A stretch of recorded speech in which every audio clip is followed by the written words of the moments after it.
believe next we're on to road cars. Yeah, we are. So with the road cars, firstly, we've got an Acura, or for those in Europe or Japan, Honda, the NSX. Personally, I call it Honda because I'm from the UK. Yeah, and personally, just like what I said, I think Honda's, the new Honda NSX, it's very underrated. In fact, you can now buy one for under 100 grand because no one wants one. It really makes me want one because it's so underrated.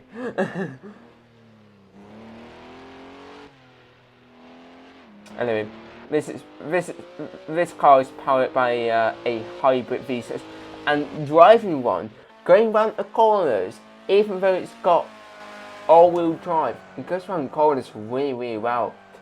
Another car that goes around corners quite well with all-wheel drive is the Audi A1 Quattro. So this car is famous because the Audi S1 would not have existed without this car. This was basically a car that showed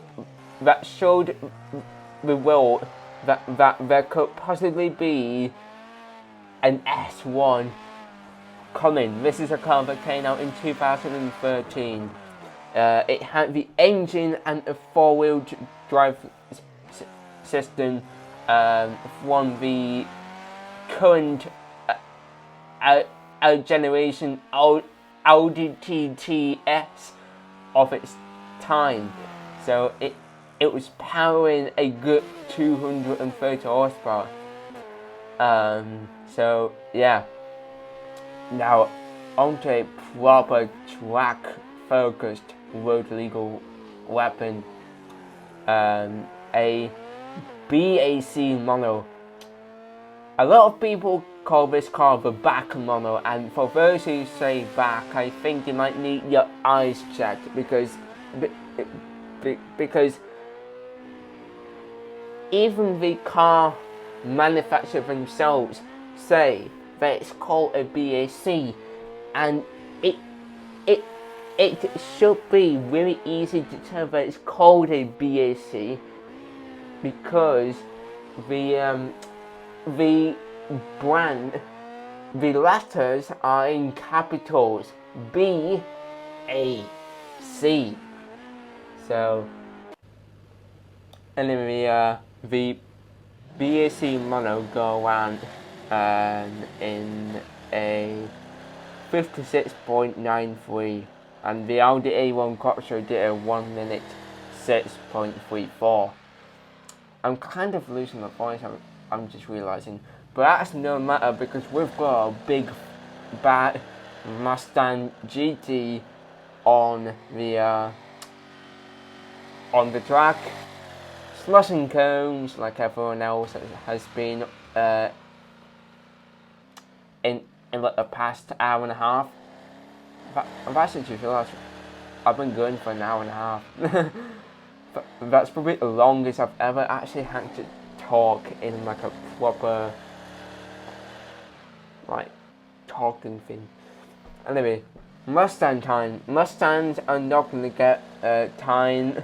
Neither is a few of the other cars which are in the road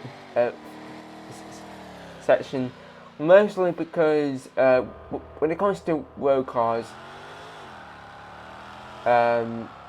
everyone who was actually racing around, and then they always said that they just wanted to show off what these things can do rather than just compete for time, which is fair. So instead, you've got a jagged F-type SVR, hitting cones and getting some sideways action, even though it's all-wheel drive.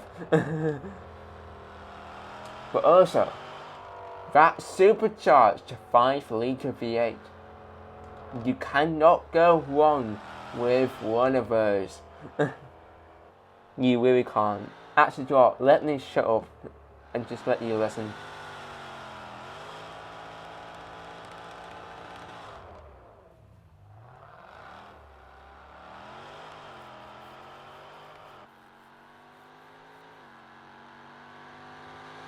Beautiful.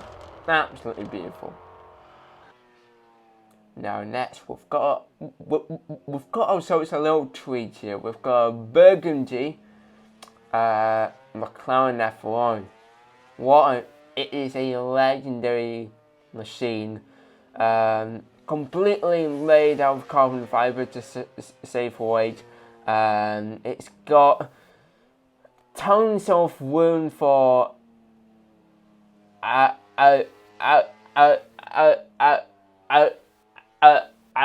luggage. It's got a 3-seat configuration. The driver sits in the center. You've got a 6-speed manual gearbox. You've got a gold engine bay due to heat conducting reasons. And it's just an overall classic that's worth so much money these days. We've also got something a little bit more different. We've got a Mitsubishi Evo 6 Tommy McLaren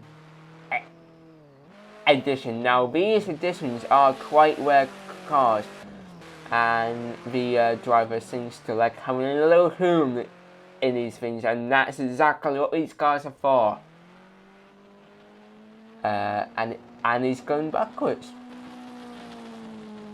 I mean, he must have some amazing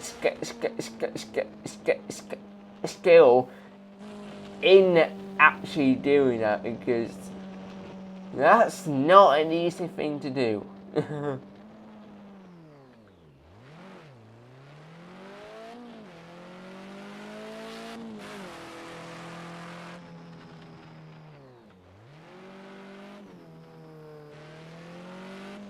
Slightly cutting off the flow, but it's fine. It's not getting time, because it's all about tuning around like an absolute lunatic, like Mr. Tommy McLaren probably would have said.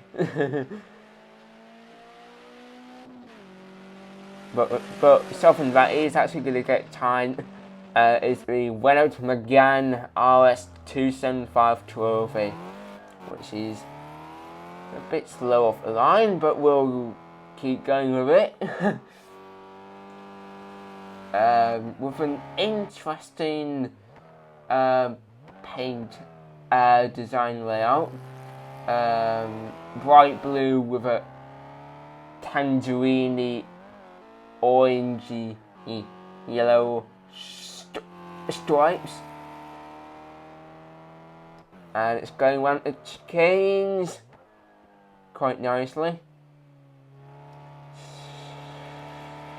So yeah, the 275 trophy is